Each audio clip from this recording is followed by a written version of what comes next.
La Belgique est un des pays européens qui a le plus de problèmes au niveau du radicalisme violent, puisque en chiffres relatifs, la Belgique est le principal exportateur de djihadistes vers la Syrie. Les derniers chiffres connus, c'est à peu près 730 si on additionne l'ensemble des personnes, comparé par exemple à 1800 en France. Donc on voit bien l'échelle. Ça veut dire qu'il y a en Belgique, et ça n'est pas nouveau, un terreau pour l'islamisme radical et pour le djihadisme. Et que manifestement, on a pris du retard pendant un certain temps sur les mesures à prendre pour combattre le radicalisme. Je pense qu'aujourd'hui, avec les mesures qui ont été décidées après, entre autres, les attentats du 7 janvier et du 9 janvier à Paris, et après l'affaire de Verviers le 15 janvier, les choses évoluent et on est en train enfin de trouver, je pense, un cadre politique global pour avoir une réponse qui soit à la fois préventive et curative face à ce problème. Ce qui est le plus important quand on parle du radicalisme violent, c'est de bien situer la problématique et surtout, je dirais, de la désislamiser. Parce qu'en fait, on se rend compte que quand on parle de cette question, automatiquement, les gens pensent au djihadisme et ses formes les plus extrêmes que l'on voit aujourd'hui avec Daesh et Al-Qaïda. Mais en fait, le radicalisme violent de type musulman s'inscrit en vérité dans un contexte beaucoup plus large de radicalisation et de polarisation de nos sociétés. Et donc, ce qu'on constate aujourd'hui, depuis déjà de longues années, c'est qu'une partie de plus en plus grande de la population sent qu'elle n'a plus sa place à la table de la conversation nationale. L'espérance de vie en bonne santé, l'espérance d'un avenir meilleur est complètement en train de s'écrouler. Et donc, en fait, on a de plus en plus de gens qui se sentent complètement largués par la société et qui sentent qu'elle ne les représente plus, qu'elle ne les entend plus et qu'ils en font de moins en moins partie. Et dès lors, on constate une radicalisation de type identitaire et qui a tendance à amener les gens, on va dire, vers tout ce qui est parti populiste, de droite, d'extrême droite, avec la résurgence de mouvements extrêmement violents que l'on voit en priorité dans les pays de l'Est, mais qui viennent dans les pays d'Europe de l'Ouest. Et dans cet ensemble général de gens qui se sentent exclus de la société et qui veulent reprendre quelque part pied, la figure du djihadisme, donc le radicalisme violent de type musulman, n'est qu'une figure de ce motif beaucoup plus large. Et donc ça permet, en voyant les choses de cette perspective, de reprendre pied. On n'est pas dans le domaine de l'exceptionnalité religieuse, on est dans le domaine de la vraie politique, des politiques sociales, des politiques d'inclusion sociale, des politiques de lutte pour l'égalité, de lutte contre la pauvreté, dans le renouvellement démocratique. Et là, ce sont tous des éléments clés sur lesquels les acteurs, qu'ils soient des décideurs politiques, qu'ils soient des acteurs institutionnels, qu'ils soient des acteurs de la société civile, on a tous des moyens de peser et de changer les choses. Et je pense que c'est vraiment une des clés de la résolution de cette question. Je pense qu'il faut voir la question de la radicalisation avant tout comme étant une conséquence de plusieurs symptômes. Et ces symptômes sont l'exclusion, la ségrégation, la discrimination, qui sont véritablement les chantiers qui doivent être au cœur du débat. Parce qu'aujourd'hui, on se concentre beaucoup sur ce fléau de la radicalisation, mais je pense que si on ne regarde que ça, on se trompe sur les véritables priorités sur lesquelles les politiques publiques, mais également les acteurs de terrain, doivent travailler. Dans le même sens, la radicalisation, c'est aussi une sorte, se traduit par une marginalisation de ces personnes liées à une différente forme d'exclusion. Et je crois qu'aujourd'hui, il est nécessaire de pouvoir travailler sur une politique qui vise à reconnaître la plus-value des minorités, travailler sur la spécificité, la reconnaissance des spécificités culturelles et surtout distinguer la question de la radicalisation d'un phénomène lié à l'immigration. C'est qu'aujourd'hui, un certain nombre de convertis sont également touchés par cela. Lorsqu'on entend des mesures qui viennent du fédéral disant qu'on va faire venir des policiers marocains pour travailler sur le problème, je crois que ça traduit une mécompréhension totale sur le fait qu'aujourd'hui, les personnes qui sont victimes de la radicalisation, ce sont finalement des Belges comme n'importe quel autre Belge. Et c'est très important de pouvoir faire une rupture avec ces trajectoires migratoires, bien que c'était une composante réelle. La troisième des choses peut-être que je pourrais ajouter, c'est l'importance de la collaboration avec les acteurs de première ligne. on ne pourra pas développer des politiques ou faire des réflexions avec des intellectuels sur la radicalisation en faisant l'économie d'un travail avec les acteurs de terrain. Et les acteurs de terrain, ce ne sont pas souvent, et ce ne sont pas toujours les personnes qui travaillent dans des institutions qui sont formalisées, subventionnées et reconnues par la Fédération Wallonie-Bruxelles ou par d'autres entités, mais ce sont aussi toutes ces associations de fêtes, ces collectifs de mamans, ces mosquées, ces associations de quartier, ces écoles qui sont confrontées de très près à ce problème-là, avec qui il faut travailler main dans la main pour pouvoir enrayer ce fléau qu'est la radicalisation. Je pense qu'au niveau du radicalisme violent, je pense que le mot violent est trop, en fait, parce que la violence, c'est finalement, si on réfléchit, c'est la résultante du radicalisme religieux. Il finit par devenir violent à force d'avoir été laissé dans cette espèce d'engrais de pourriture qu'est le radicalisme religieux. Et ça, c'est le gros problème qu'on a aujourd'hui, c'est qu'on a tendance à en faire une globalité en disant il faut qu'on s'attaque au radicalisme violent. Or, il faut qu'on s'attaque d'abord au radicalisme, qui au départ, quand il commence, n'est pas nécessairement violent. Ça commence par le radicalisme religieux est souvent, d'après moi, d'après mon expérience personnelle, lié à une frustration identitaire ou une frustration de désorientation sociétale, on va dire, où une personne se sent en porte-à-faux par rapport à une société pour X raisons et trouve refuge dans la religion, de certaine manière, dans une croyance quelle qu'elle soit. Et à ce moment-là, il y trouve refuge et il s'y installe de mieux en mieux et il s'enfonce dans ce qu'on pourrait comparer à une espèce de grotte. Voilà, j'aime bien l'exemple de la grotte. Il s'enfonce dans cette grotte où finalement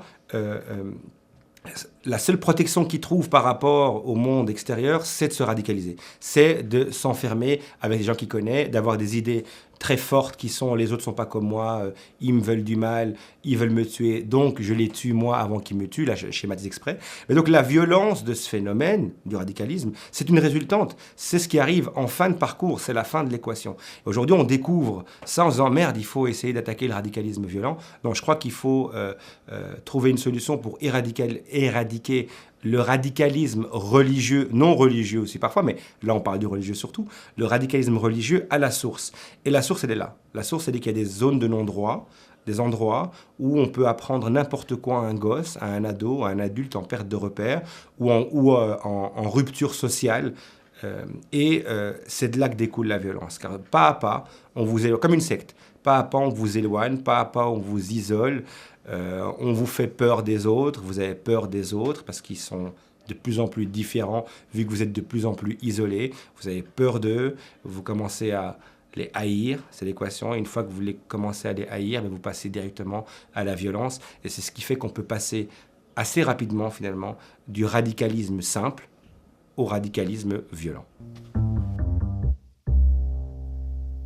Le risque pour moi dans la problématique de la radicalisation violente de type islamiste et la difficulté, c'est peut-être justement de faire un bon mélange, une bonne soupe avec toute une série de concepts. Islam, islamisme, intégrisme, salafisme, frères musulmans, toute une série de concepts et de notions qui ne sont pas évidentes à appréhender.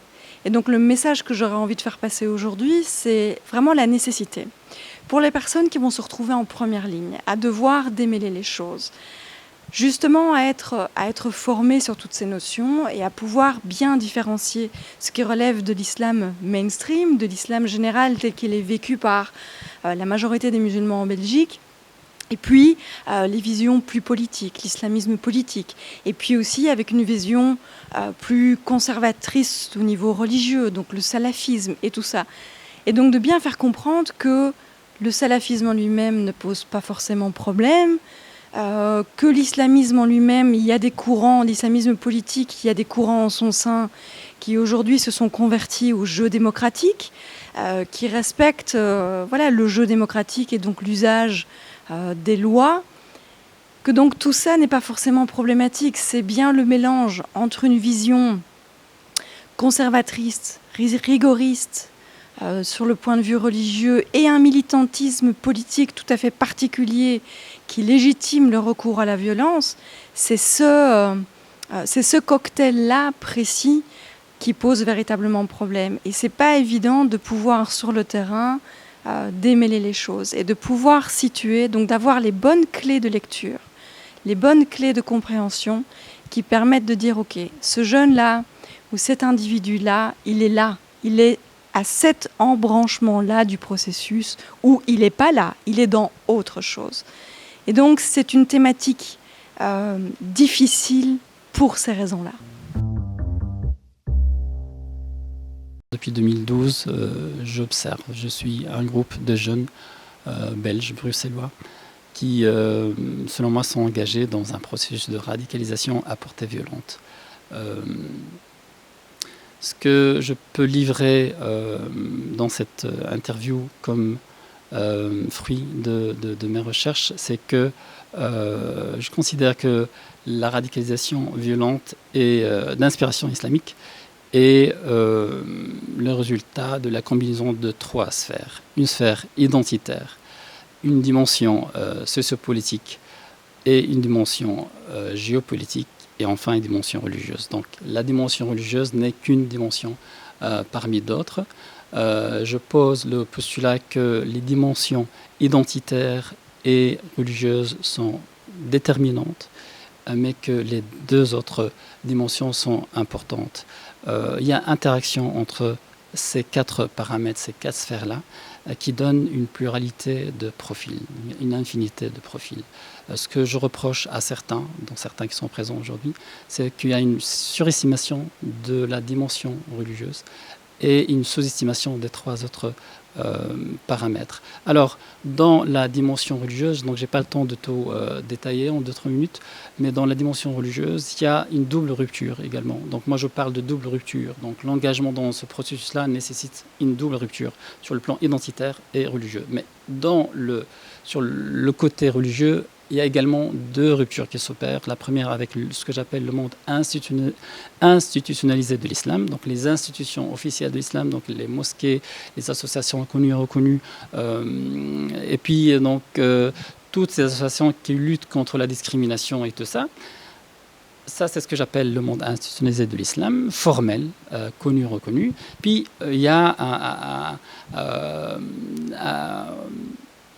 comment dire ça, un investissement dans un espace informel de contestation qui s'inscrit en rupture avec cet espace-là et qui est alimenté par une autre sorte de rupture sur le plan religieux.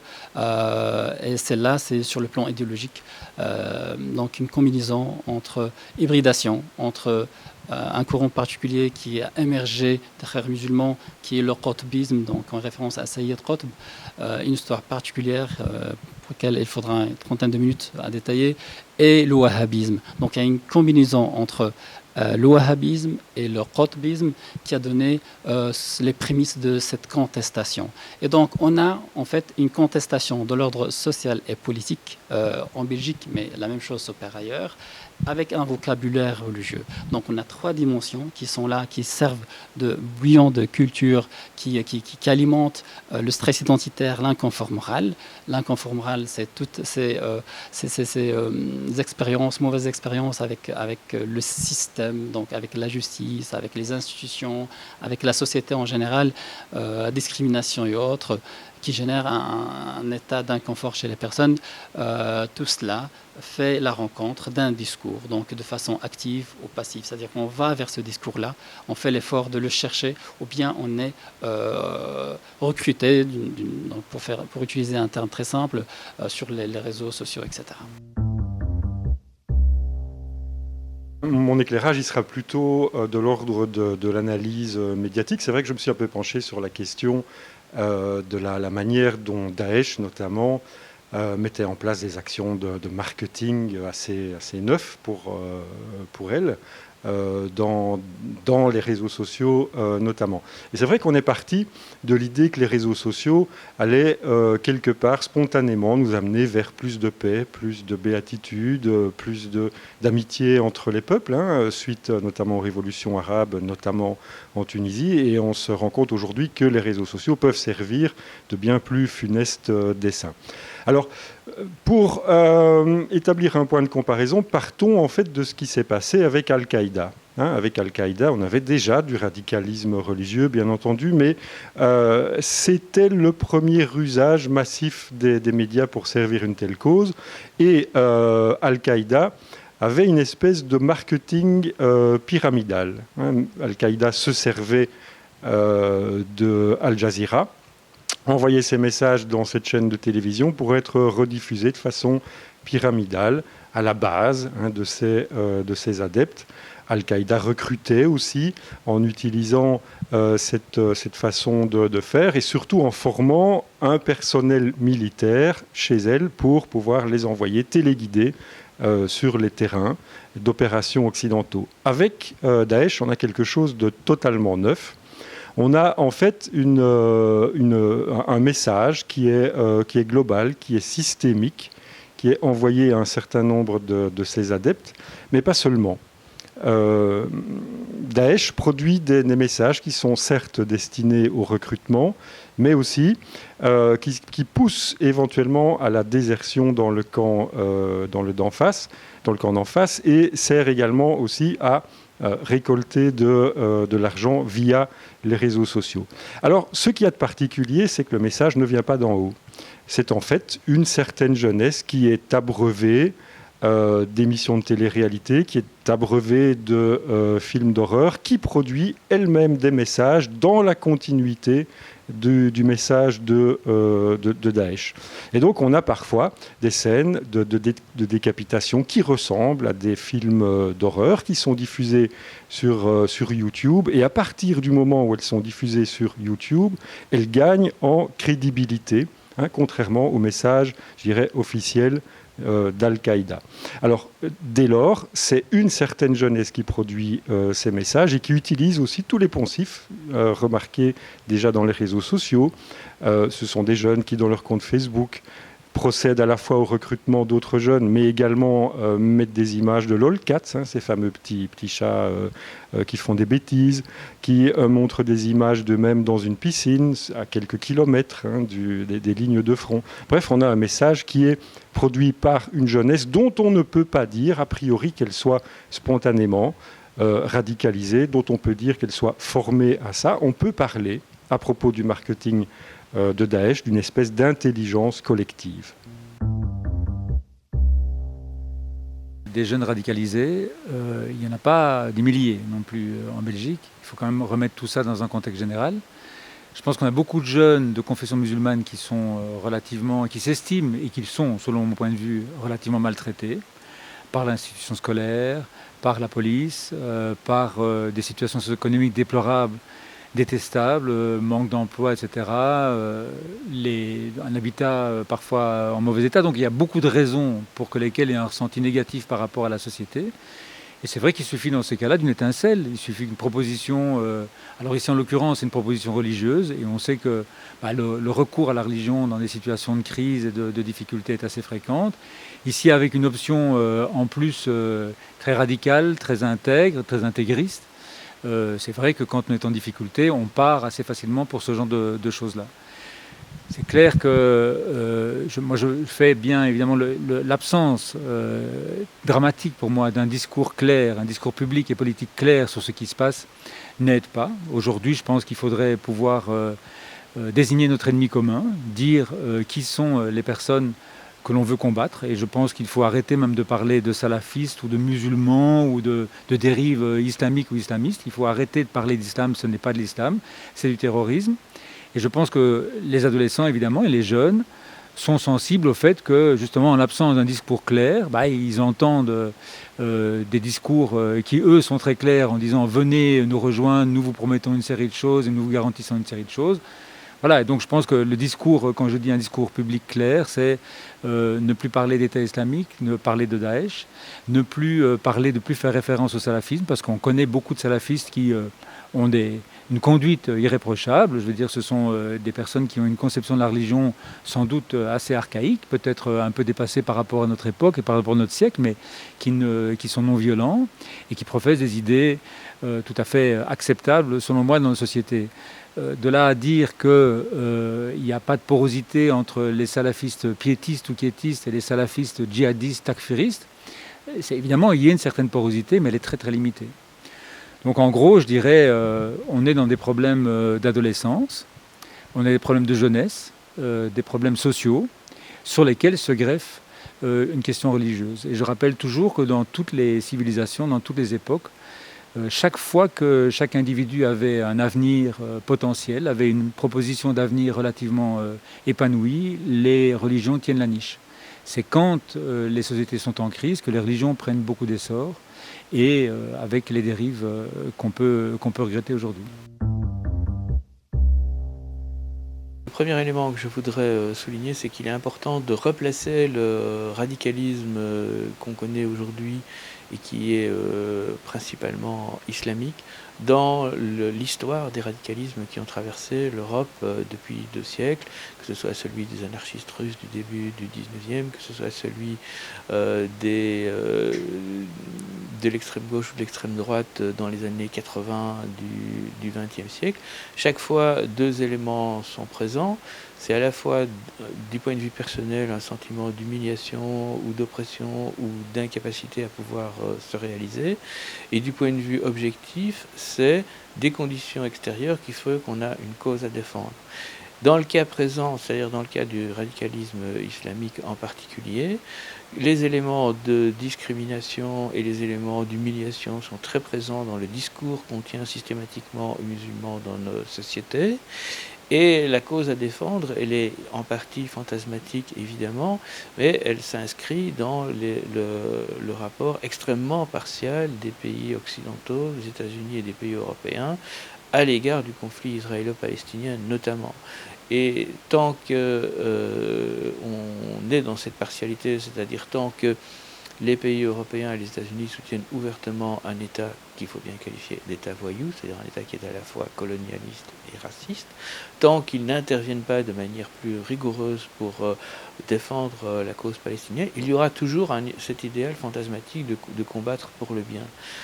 Et donc si on ne s'attaque ni aux causes subjectives, l'humiliation vécue ici, ni aux causes objectives, l'état des rapports de force géostratégiques mondiaux, on n'en finira pas avec le radicalisme.